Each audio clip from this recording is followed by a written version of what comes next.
दक्षिण भारत में 5 राज्य हैं, जिनमें से आंध्र प्रदेश को छोड़कर 4 प्रमुख राज्यों जैसे कि कर्नाटक, तेलंगाना, केरल और तमिलनाडु में कांग्रेस की सरकार है।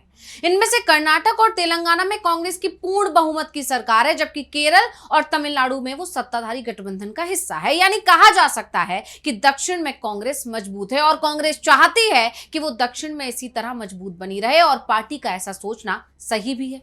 इसलिए कर्नाटक में चुनाव से पहले खुद को ज्यादा मजबूत करने के लिए कांग्रेस ने बड़ा फैसला लिया और मुख्यमंत्री बदलने का ऐलान कर दिया। तो आखिर क्यों लिया कांग्रेस ने यह फैसला, इसे विस्तार से समझने की करेंगे कोशिश। नमस्कार, मैं हूं अंशिता।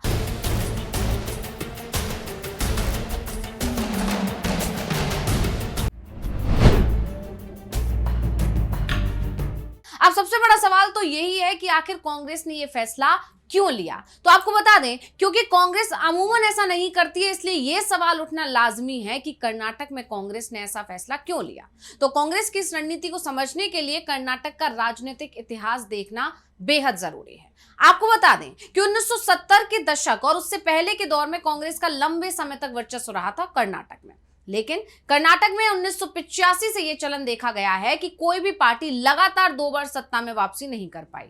कांग्रेस, भाजपा और जनता दल एस के बीच सत्ता का ये रोटेशन सा चलता रहा है। यानी जब से राज्य में द्विदलीय या त्रिदलीय मुकाबला खड़ा हुआ है, मतदाता बदलाव के पक्ष में ज्यादा नजर आते हैं। कर्नाटक में एक और चीज गौर करने वाली है और वो ये कि कर्नाटक में अक्सर किसी एक पार्टी को पूर्ण बहुमत नहीं मिलता, जैसा 2004 और फिर उसके बाद 2018 में हुआ, और इसके कारण वहां पर गठबंधन सरकारें ही बनती हैं। और अब कांग्रेस इस सारे पैटर्न को बदलकर 1985 से पहले वाले दौर को लाना चाहती है और इसकी उम्मीद जगी 2023 चुनाव में, जब कांग्रेस की बड़ी जीत ने एक स्थिर जनादेश दिया। और इसलिए जब 2028 में विधानसभा चुनाव होने हैं, यानी अगले विधानसभा चुनाव जब होंगे, तो कांग्रेस ये बिल्कुल नहीं चाहती कि वो फिर से राज्य में सत्ता परिवर्तन हो।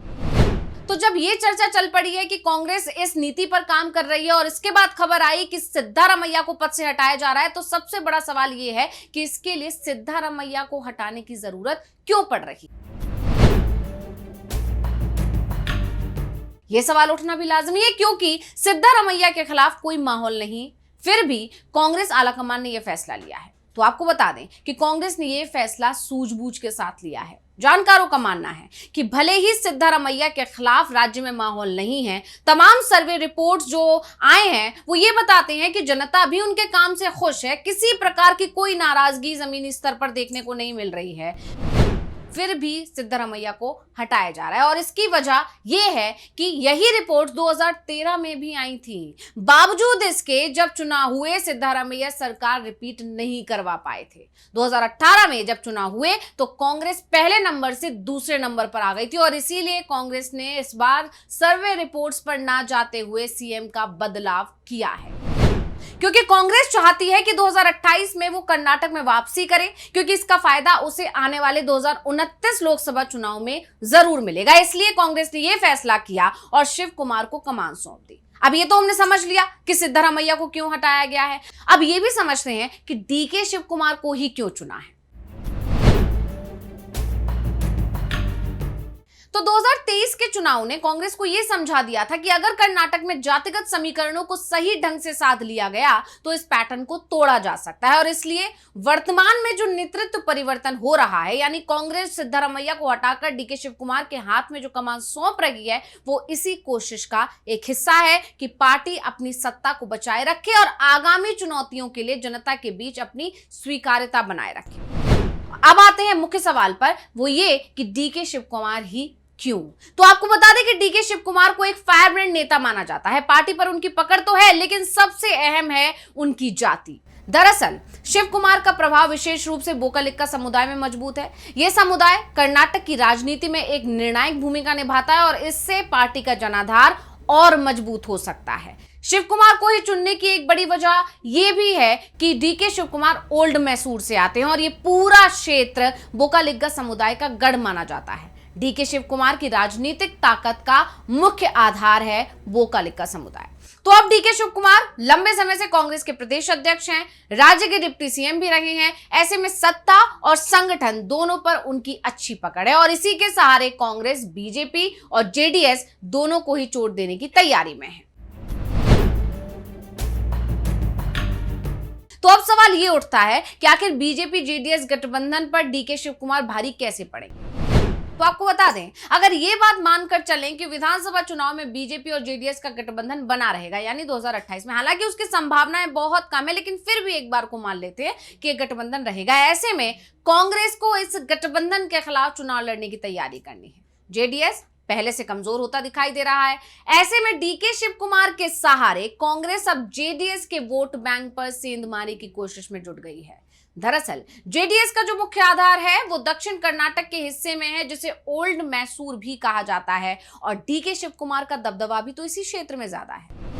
कारण भी है क्योंकि ये क्षेत्र बोकालिक का बाहुल्य माना जाता है। यहां पर विधानसभा की 61 सीटें हैं। 2023 के विधानसभा चुनाव के समय डीके शिव कुमार कांग्रेस के प्रदेश अध्यक्ष जब हुआ करते थे, इसलिए इस क्षेत्र में ये मैसेज जनता के बीच में पहुंचा कि अगर कांग्रेस की सरकार बनेगी तो बोकालिक समुदाय से आने वाले डीके शिव कुमार सीएम बनेंगे।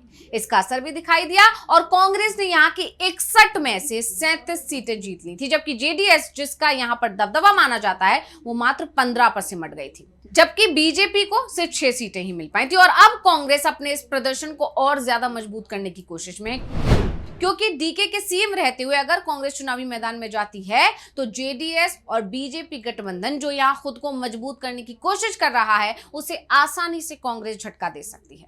वैसे दक्षिण कर्नाटक के साथ डीके शिव कुमार के सहारे कांग्रेस बेंगलुरु को भी साधने की कोशिश करती दिख रही है।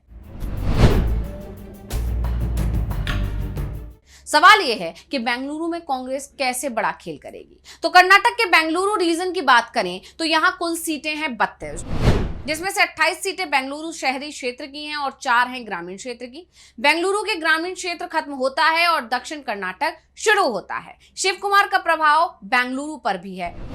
2019 के लोकसभा चुनाव में कांग्रेस को कर्नाटक में सिर्फ 1 सीट मिली थी और वो थी बेंगलुरु ग्रामीण, और सांसद बने थे डीके सुरेश, जो डीके शिव कुमार के भाई हैं। और अब आप समझ सकते हैं कि डीके शिव कुमार के सहारे कांग्रेस दक्षिण कर्नाटक की 61 और बेंगलुरु की 32 यानी कुल 93 सीटों पर बेहद मजबूत हालात में पहुंच जाती है। राज्य में कुल 224 विधानसभा सीटें हैं। ऐसे में कांग्रेस डीके के सहारे कर्नाटक में बड़ी जीत की जमीन तैयार करने में जुटी हुई है। तो कर्नाटक में कांग्रेस सत्ता में है और वहां इस वक्त जो हो रहा है वो उसकी बदली हुई रणनीति का संकेत है। पार्टी अब जिस राजनीतिक मॉडल पर काम कर रही है उसमें जहां कांग्रेस संगठन मजबूत है वहां वो सीधा मुकाबला करेगी, लेकिन जहां स्थिति कमजोर है वहां वो गठबंधन और क्षेत्रीय दलों की मदद लेगी, साथ ही वो क्षेत्रीय नेतृत्व को भी मजबूत करेगी।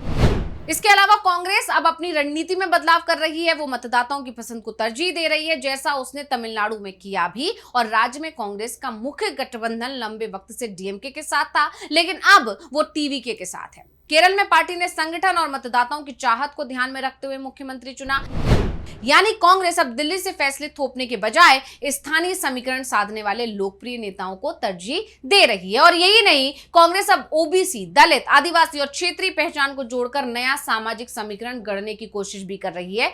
जिसकी जितनी आबादी उसकी उतनी भागीदारी का नारा देकर वो बीजेपी के हिंदुत्व कार्ड को चुनौती देना चाहती है, जैसा कि 2024 के लोकसभा चुनाव में उत्तर प्रदेश के अलावा कुछ राज्यों में देखने को मिला भी था। कांग्रेस अब चुनावी माइक्रो मैनेजमेंट, स्थानीय चेहरों और भावनात्मक सामाजिक मसलों के जरिए लड़ने की कोशिश कर रही है और शुरुआत कर्नाटक से हो रही है। तो स्पेशल रिपोर्ट आपको कैसी लगी हमें कमेंट करके अपनी राय जरूर दीजिएगा। इसी के साथ मुझे दीजिए इजाजत। देखते रहिए डीवी लाइव। नमस्कार।